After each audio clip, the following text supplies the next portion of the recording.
Okay, can you see the screens? Yes, we can see the screen. Yes. Okay. So our project is aimed to do something about the mechanism of the Circuit-Tibetan region. I think many of you have known these problems. The left picture shows the tectonic blocks of Tibet. There are several different blocks collected together and to form the Tibet plain at present. And there are several basins just around it. For example, there is a Tarim Basin. And here is Sir, I am really sorry to interrupt, sir. Please start the recording so that those who could not join, they can also get the reference. sorry, you can. Okay, it's no You problem. what? I have recorded this meeting with another program. I'm recording it. Okay. Okay. Thank you. Okay, sir. Okay, it's okay now. I can OK，那你 continue. 可以继续了。Okay. Here is some different basins just around this Tibet plateau. So we call this system as the Circuit-Tibetan Basin and the mountain systems.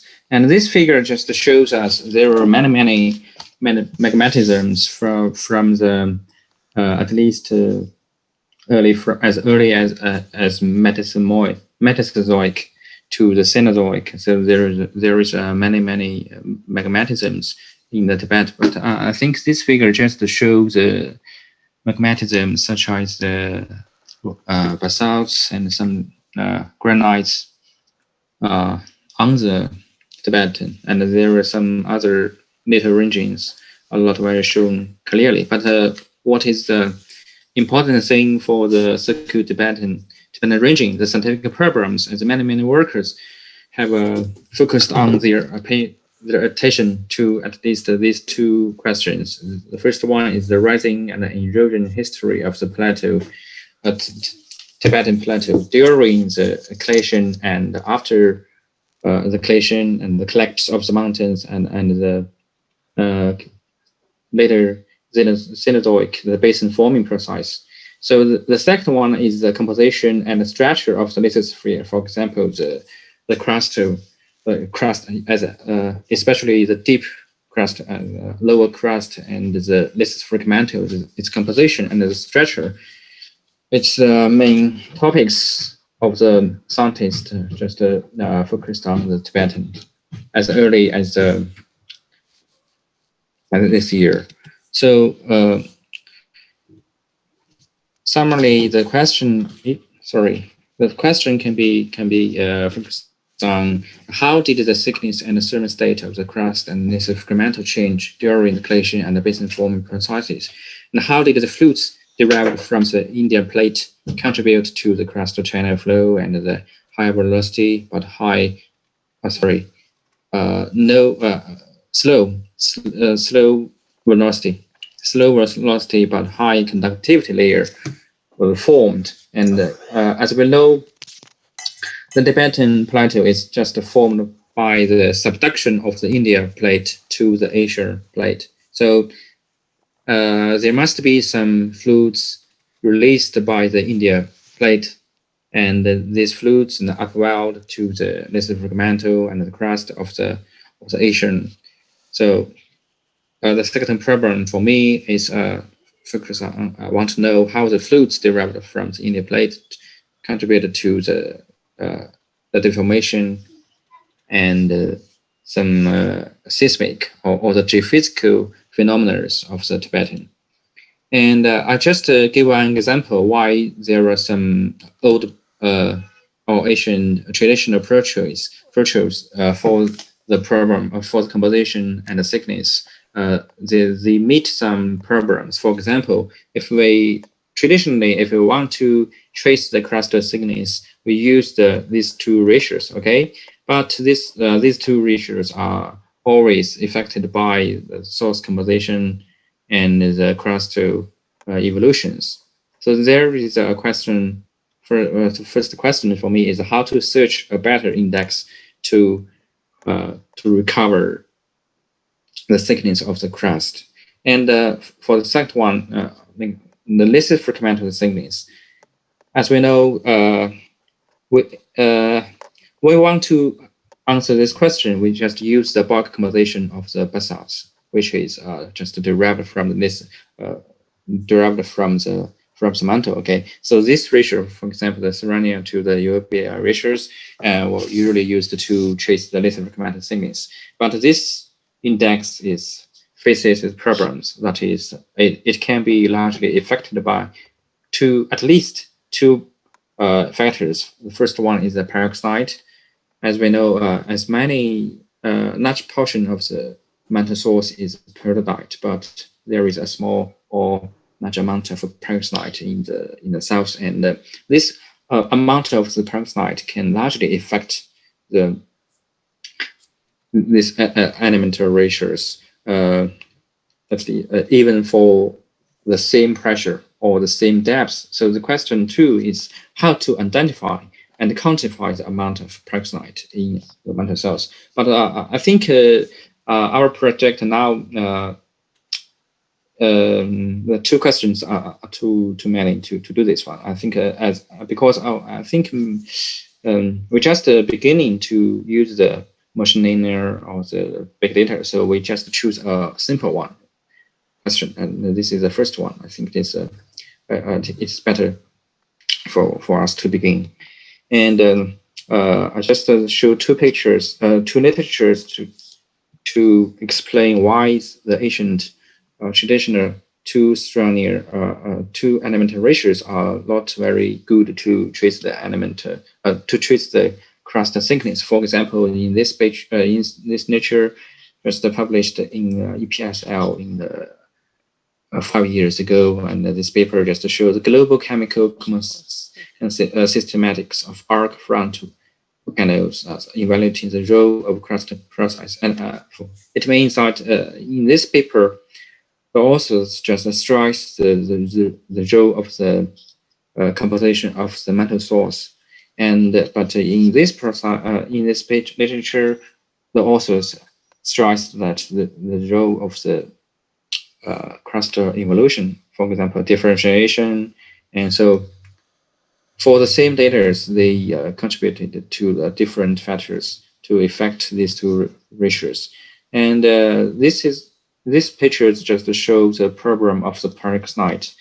As you can see, the red dots are the peroxide derived melt, and the dark data are the peridotite derived melt. So you can see there is a large ranges of these two regions of melts are overlapping. If you just plot them in the single element, for example, silicon, magnesium, titanium, aluminum, just a simple plotting, you can see many elements are just overlapping.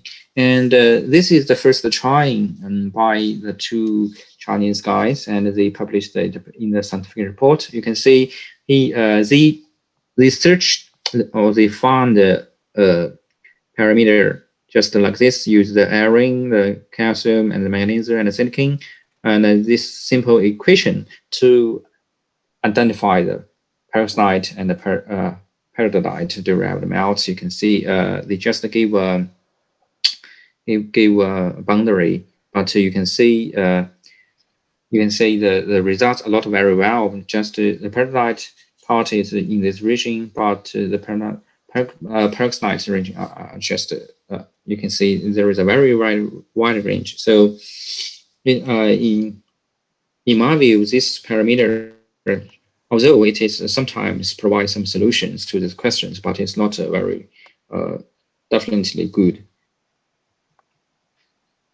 So what's the big data and the machine learning techniques can contribute to this as the solution of the two questions above? And here is a example. And so my my thinking is just use the data, global arc data, to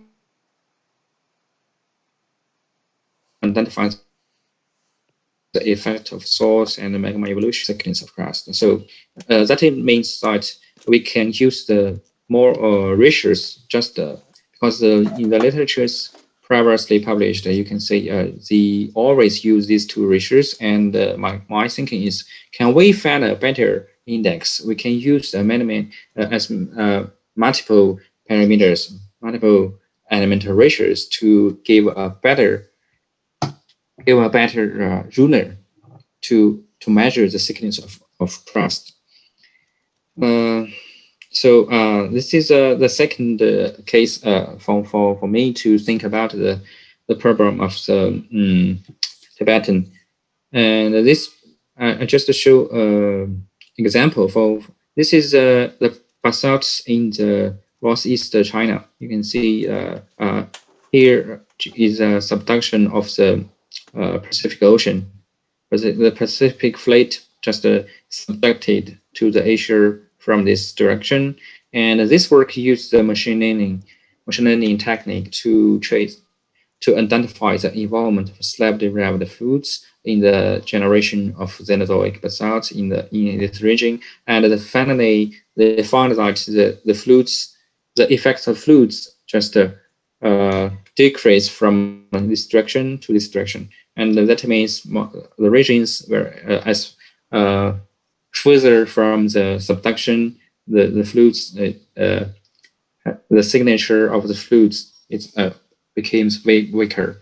So my thinking for the Tibetan is we can use the similar techniques for the machine learning. I think, yeah, I have sent this paper to the Zhikang, and later I can share these papers. I think he just, in this paper, the authors just used very simple two techniques. The first one is random forest, and the second one is deep neural that is how to say that. Yeah, neural networks to trace the slab-derived fluids, and he can give us a picture of the strongness of the slab-derived fluids. So we can just use simply use the same methods to trace or give a mapping of how the fluids, how the India plate derived fluids distributed in the or along the Tibetan. But I will show that actually there is some people, for example, in this guy, sorry for this year is wrong. I think it's 2017. This is wrong. It's here. Anyway, these two guys just have did something for us. They have collected the data from just in the Tibetan plateau from the Mesozoic to Cenozoic magmatism, including basalt, mafic to felsic magmatism. Just I think many of them just in the Tibetan. So what I think is also we can collect the data not only in the plateau, but we can collect some magmatism data just near the boundary. I think, for example, the Tarim Basin, there is some Sichuan Basin, and there is some Yunnan and some other regions. And in the Chapman's database, and he just collected the data before this year, so we can extend the data from to present, so as many as possible to collect the data in the Tibetan and the circuit Tibetan. So this is our, I think, the firstly important things to do for data. And the second one, I think, actually it is, I think many days ago, later in the future. long future, and we can do the same. The second thing is to collect the arc data of the circum Pacific, and we can give a better ruler to do to trace the thickness of the continent crust. Okay, here is scientific problems and questions, and my first primary thinking about the Tibetan. Yeah, this is what I want to see, and so I'm not very familiar with the situation of our group now. Dr. John just yesterday he tell me there were some members of our group have some confusions of this of our project. So if anyone have problems or confusions, please you can tell me, ask me. Okay, thank you.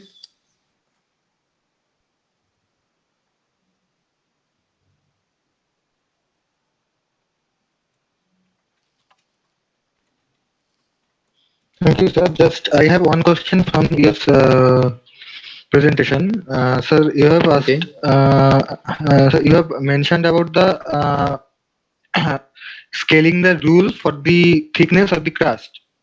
Sir, I'm asking, can it be another approach, like apart from the geochemical trace elements, like for let's say some major oxide concentrations, which will give us the volume and also the isostatic balance between the crust and the lower mantle, so we can get the apparent thickness of the crust.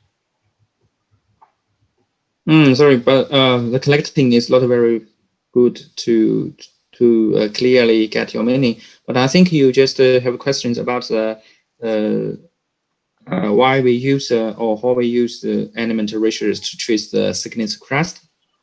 This is your problem? Sir, Question? no, sir. I know why we use the elemental ratio, the isotopic ratio for the estimation of the crustal thickness. Sir, I am just suggesting and or just asking, can it be another possibility to get any kind of major oxide concentration, so to estimate the volume, and then after using the isostacy, we can get the thickness of the crust? Can it be another approach? You can. You ask me whether can we use the major element of the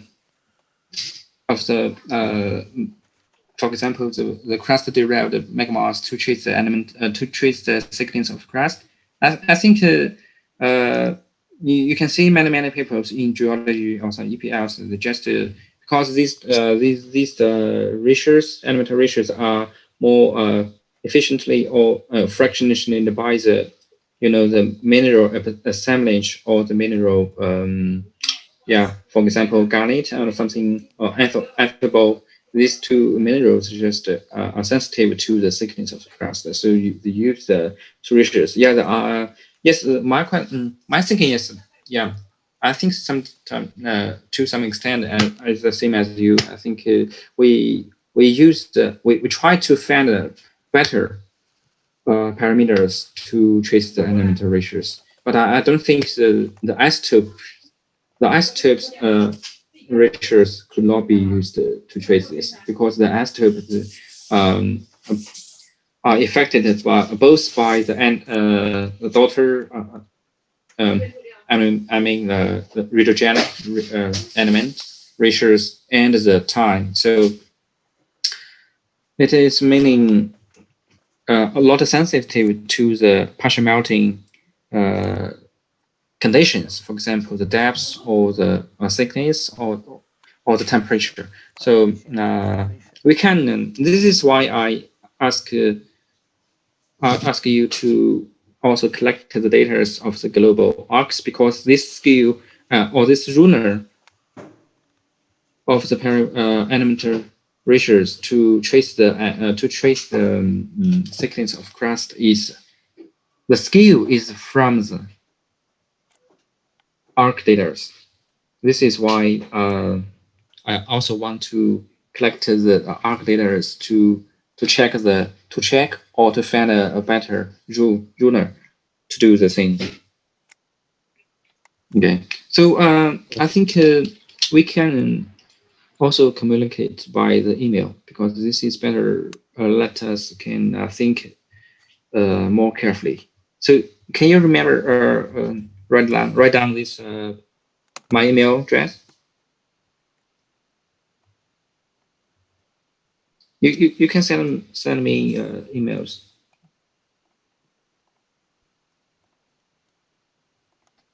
Okay, sir. Okay.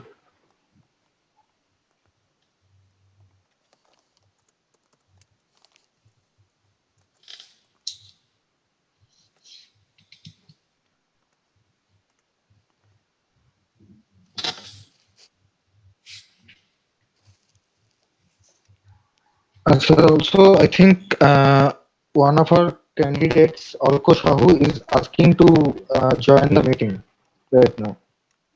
So could you please let him?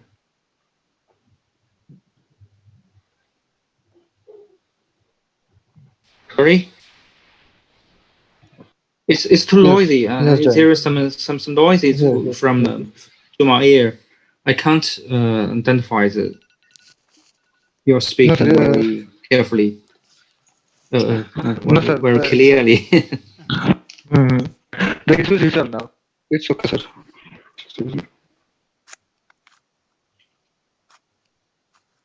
Because originally I think I want to give this talking tomorrow evening, but Guanru tell me this time, and I think many of you have just ready for this. So I just this presentation is I did this many days ago for the application of uh,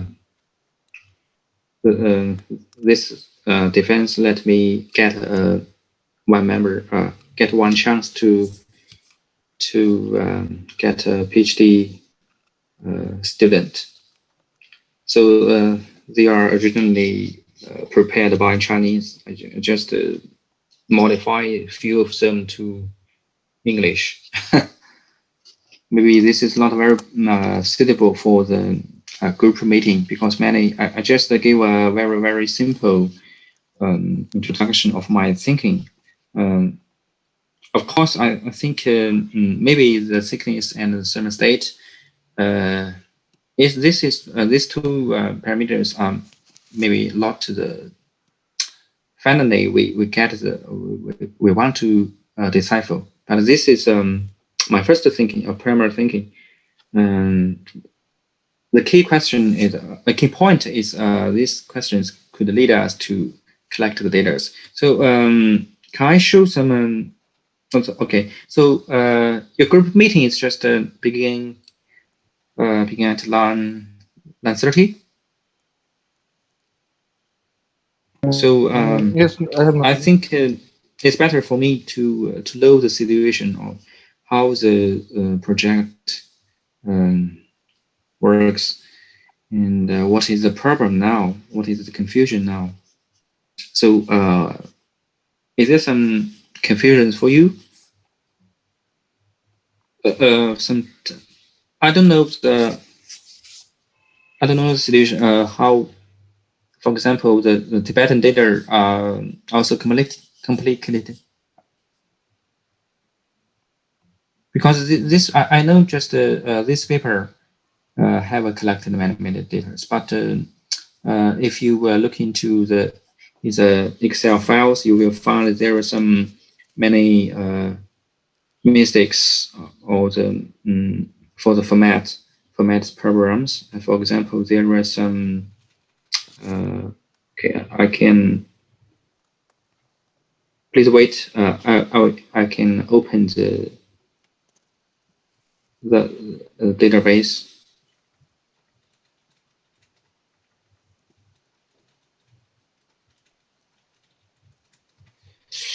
Hmm.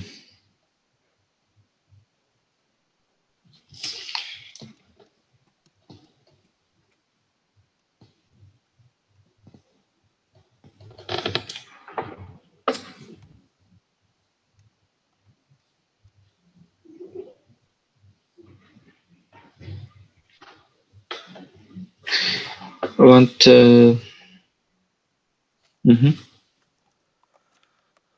Can you see the Excel? And this data is from the Chapman GCube paper and the database set up by them. And this is the data from Zhikang download down this data. As you can see, there is only just three S-topic data, and there is low Hafnia. Oh yeah, there is very little Hafnia data, and I think the most serious problem for this database is there is low rock lane or rock type of the there. For example, there are some we don't know these rocks are intrusive or eruptive. For example, we don't know they are rhyolite or the granite. Okay, here's the problem. So I think it's better to because the first the data source we know the data source, and I think it's better to trace the original literature to check the rock type, because we don't know the rock type by this Excel table, and this is important for us to know the eruption conditions of the rocks, whether they are eruptive or whether they are intrusive, granite or the granite, and for the basaltic rocks, and whether they are basalt or they are gabbro. We can't identify them by just simply the data. And there are some also other formatting programs. Okay. Oh yeah. This is the date. It is not a sample label, and you can find other things. I don't know because I think there are some group members have been worked in other groups previously.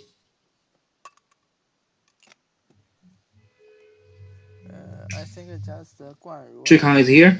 Yeah, I'm here. So you have worked before, and yeah. And Guanru and Qingfeng has worked, and I think the Indian students haven't just new in this program. Yeah. The Indians are new freshmen. Yeah. But many of you have did.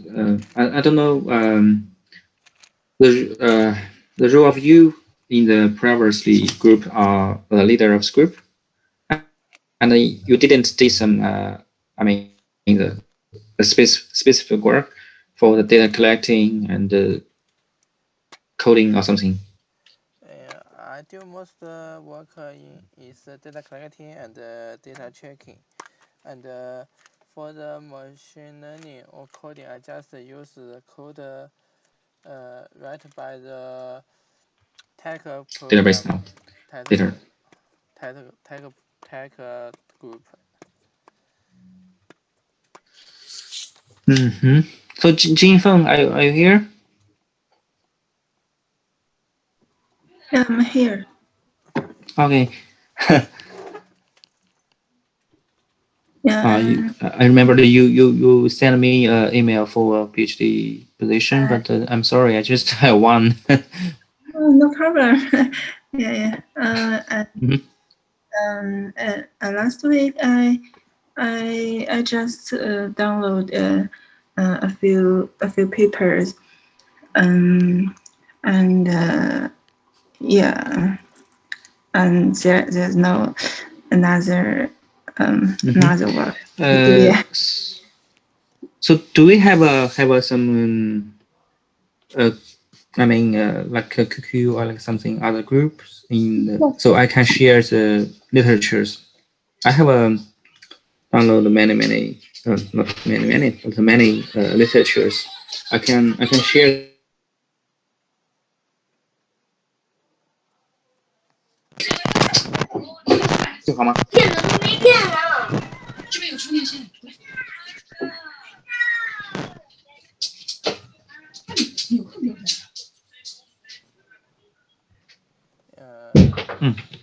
Sorry.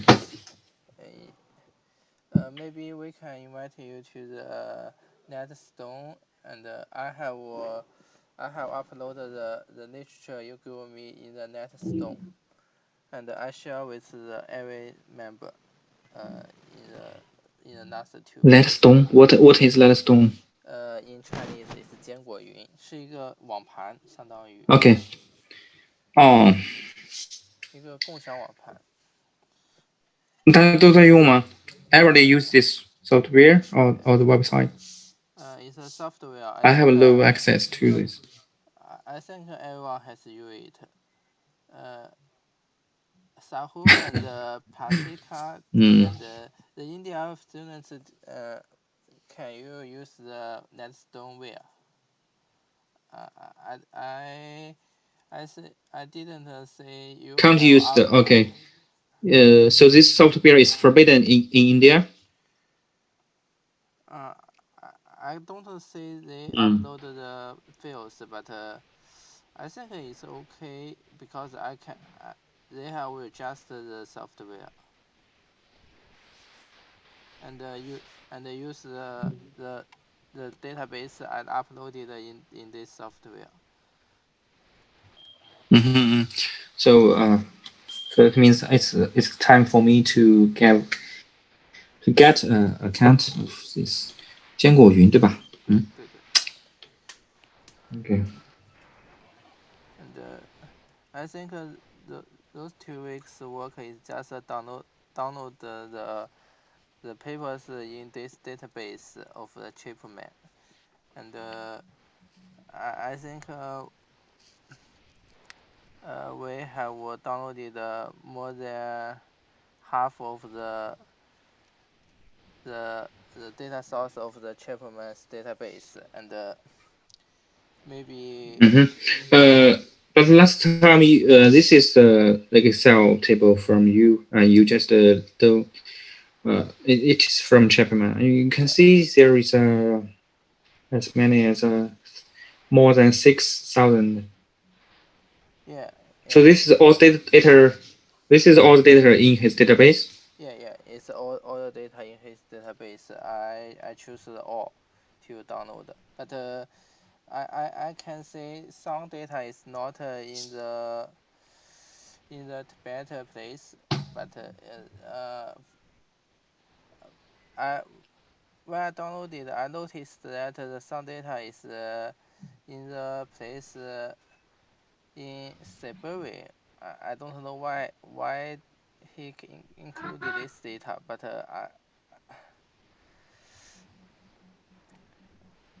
Okay, not a problem. We have here is the position data of the. After that, we can give a mapping of the data. You can see they have collected data as late as 2019. Yeah. But I'm sure in this year there is only 2 papers. I don't think all theirs have been added. So we still have works to do. And okay,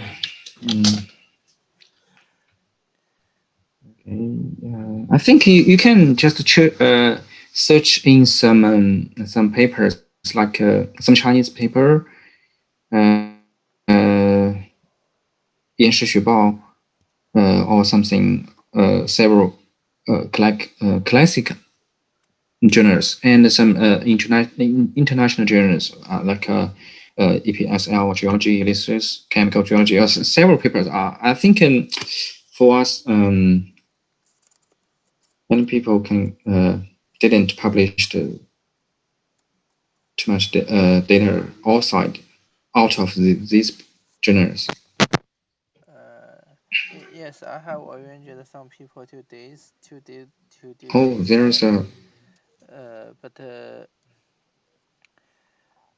But I think the work in 2 weeks are mostly on the papers in this database, and maybe someone have. Oh, okay. Maybe some. Okay. Yeah. If you look into, yes, there are many people in this year, last year. So I think there is maybe not many works for you to collect the Tibetan data. So the other second one, after you complete this data site, you can extend them to some region close regions like Sichuan, Yunnan provinces and the lost part of the Tibetan, for example, the Tarim and the Gansu, something other. Just you can choose the regions. You can see my slides. The presentation, can you see? We just see the Excel table. Maybe you can share your desktop, not just the software.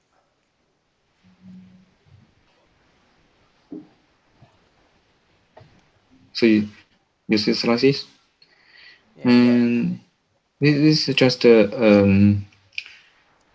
small screen of the website of Chapman. You can see there is many data, but now I think we need some data in this ranging because as you know how the Tibetan plateau formed, the subduction or the collection of the India plate from this direction to this direction. There are some many portion of the Tibetan original Asia materials. They just around looking this direction, and they came out the Tibetan from here. So my first thinking is I also pay attention to the mechanisms of the East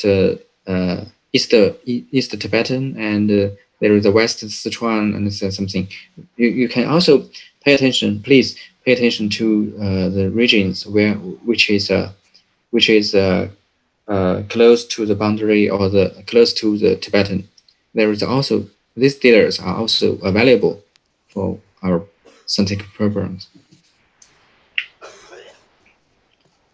But the data for the ARC, I think we at this stage we just collect. We don't do this one. We just focus on the Tibet. Okay, I say Sahu in the chat has raised his maybe he have some question. Okay, I will see there are some comments. Yeah, I'm Orko Shahu. So the thing is, like in the map, as you showed that Chapman also did some work in the northern Cordillera orogeny, and I was asked to download the data of that orogeny. So I did get some data yesterday night. Only I worked on it. I did get some data of the stricken South America. Hello. You get the Cordillera orange. Yeah, I did download some data of the Cordillera orogeny yesterday. Chapman did some work, so I didn't go through the data till now. But I think not only data from Tibet has been downloaded, but those data are also being added, and they are available on GeoRock. Okay, not in the GeoRock, in the GeoRock. Sorry. It's in the GeoRock.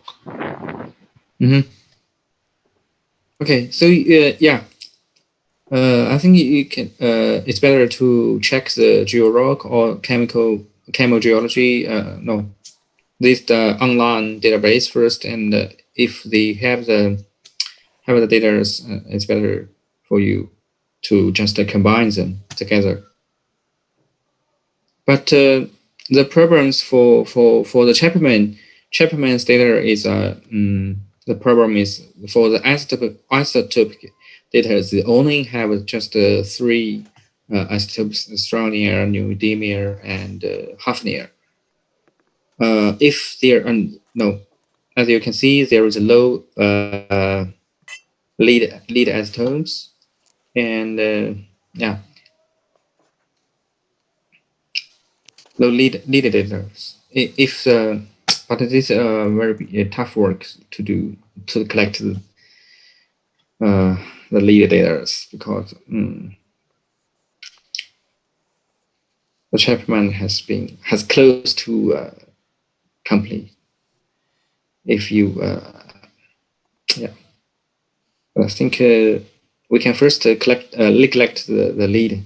Just use the same or a similar format of the data as the Chapman, so we can get this can could ask.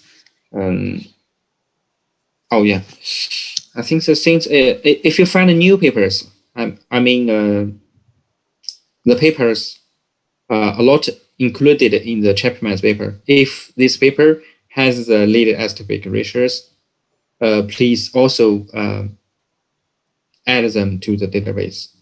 Okay. Okay. I think if we find some those data and we will add to the database. Yeah. I try to give a more specific program, scientific program presentations. I think maybe 2 or 3 weeks later, because these days I'm very busy.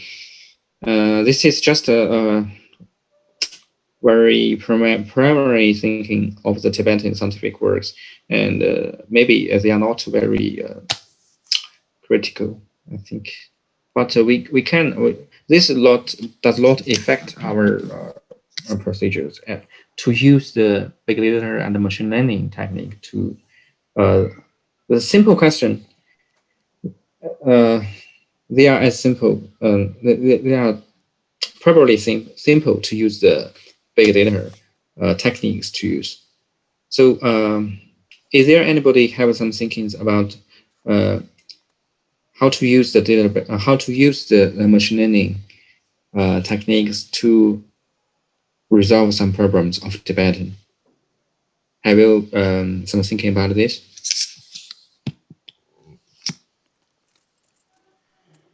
For me, I'm a very freshman for the data for the machine learning and the big data techniques. So there is a lot for me to learn. I just read some papers. Oh, okay. And later I can share some papers about the database, about the machine learning or the big data techniques in the geoscience. And I remember one paper just tell us the challenges and the chance and what we should pay attention to. I think it's better for us to I think most of us in this group lot of the expertise of the machine learning. So there is still a lot to learn, and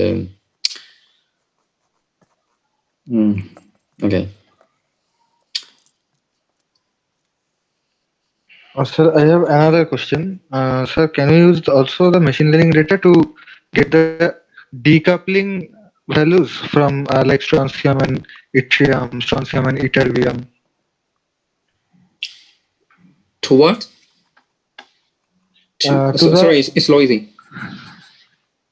I think you can keep a distance from the mic. Okay. Am I audible now clearly?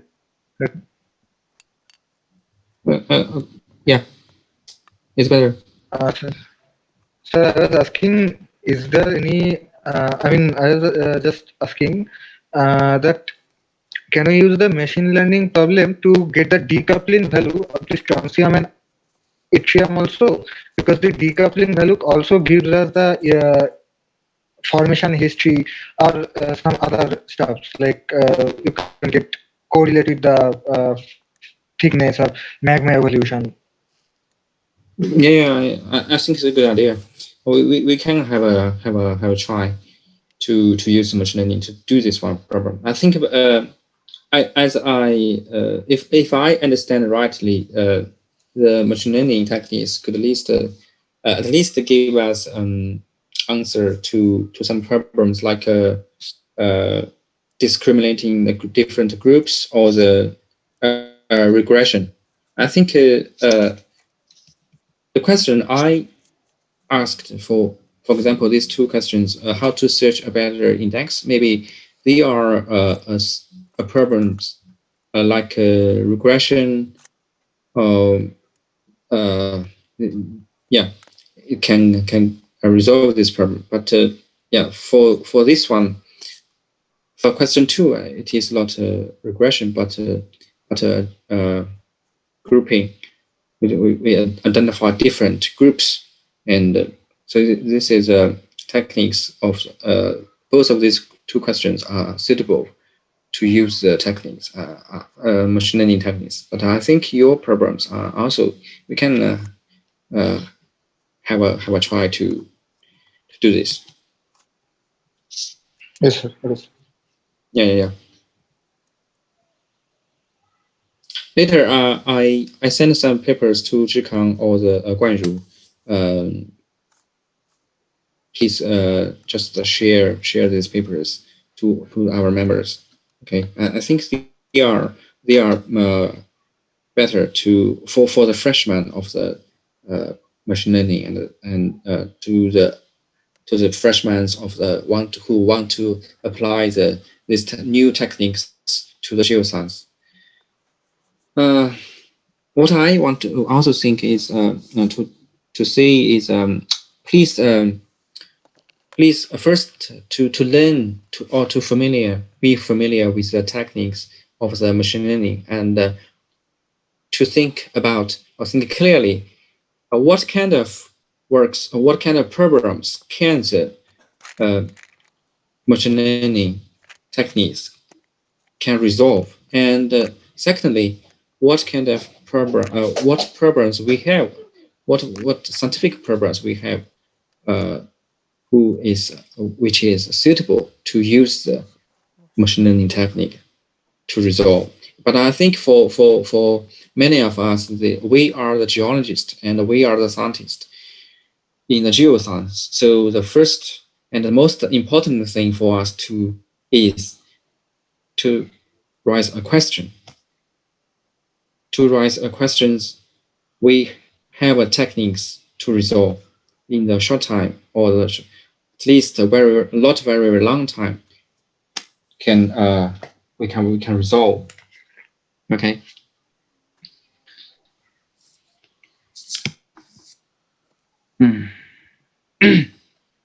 Sorry. So is there any other programs? Questions?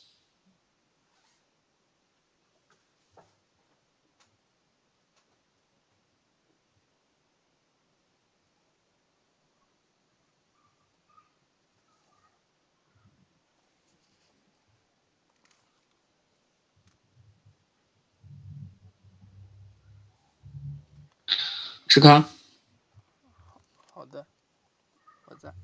如果没什么问题，那就这样吧。我等会儿听一下你们的汇报。老师，你可以把你那个 PPT 给我吗？因为我在做这个 PPT。啊，可以。好。No problem. Okay. If we have. Okay, so if you don't have a question anymore, I think our meeting can stop because I know that you still have another meeting. I have a question. Okay. I want to know how 我觉得你可以用中文说，应该没问题。就是我想知道，咱们是根据咱们的科学问题去寻找机器学习的方法呢，还是说根据咱们已有的，也可能是其他组啊，或者是现在有的代码库啊的方法去看一下适合咱们去研究什么样的问题呢？是怎么样的思路呢？我觉得最重要的肯定还是，是问题。是需要去提科学问题。然后这个科学问题呢，因为我们要提重要的科学问题，我们不是说，随便想个科学问题，然后用机器学习的方法，弄一弄，然后出一篇什么样的东西。这样的话，就如果你这个科学问题不是很重要，那你可能费了很大的劲之后出来，它成不了，就发表不了特别好的刊物，也就是说，你这个工作的价值就没那么高。然后呢，机器学习我们使用机制，它实际上我们不是机器学家的专家，我们不需要去给它创造什么新的方法呀，什么什么，对吧？它这个成熟，它的无论是代码还是它的技术都已经很成熟了。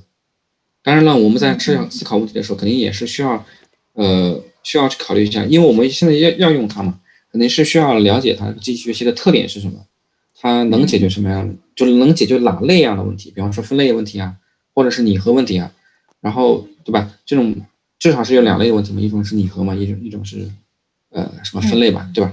如果机器学习应该是这种吧，虽然我现在因为我介入的很晚，我不是特别了解，但是我大概应该是这两种。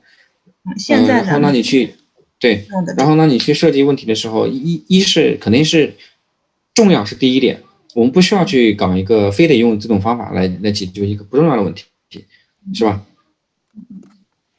对的，我也是觉得，咱们还是先把考虑问对，我们以后可以，你说，咱们那个，就是真的确定了几个方向之后，可以说邀请技术组的核心人员跟咱们参加一个讨论一下，看一下咱们的科学问题具体适合哪种机器模型的算法，就可以对，或许可以，可以，没问题。对，实际上，我还是用英文吧，因为其他组，actually, we can use because I don't know there how many data we still lacking and still needed to incorporate them into the database, but I think we can we can also at the same time we can have a try just use subset of the, for example, a small portion of the data, and we can at the same time to use the code which has been set up by some other by the previously group members, and we can check what is the problems, what is I mean the you know what I mean? I mean the two is they are parallel. We can do this parallel at the same time. 对，我刚才是说我们可以拿出一小部分，或者说解决那个池子的问题的话，实际上别人已经把那个数据清洗好了，是有一部分数据的，我们可以先用一用，看一看，把前面的那些他们以前搞的那个什么代码呀之类的，可以先跑一跑嘛，看看问题，是吧？对，这些都先熟悉起来，都可以的。当然这个是我们可以稍后再做嘛，先把那些数据先收集一下。看那个样子，实际上也没多少数据，因为我看到他19年已经收集了19年的很多文章，很多文章数据已经在里头了。对，因为这个数据还是要经过清理啊、清洗或者是预处理之类的，可能就是最后可能能够用的可能也不多。对，应该比较多吧。他这个数据库里边已经是搞得比较全的了，是吧？下来的话，大部分应该是可以用的。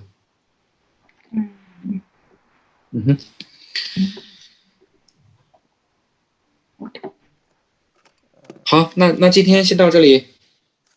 Okay, can we start? If any questions, please welcome to give me an email. My email Zhikang has posted. Okay. Just my name.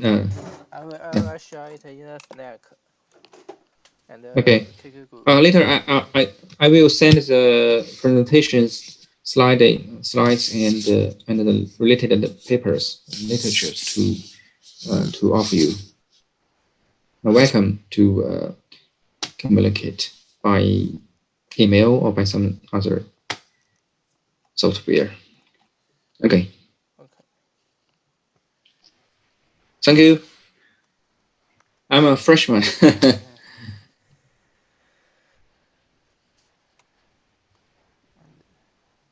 Thank you, Dr. Liu. And I think you can end this meeting because you are the host. Oh, so now I'm a host? Yeah. Okay. Okay, see you. See you. All of you next time. Thank you. Thank you. Bye-bye. Bye-bye. Thank you very much.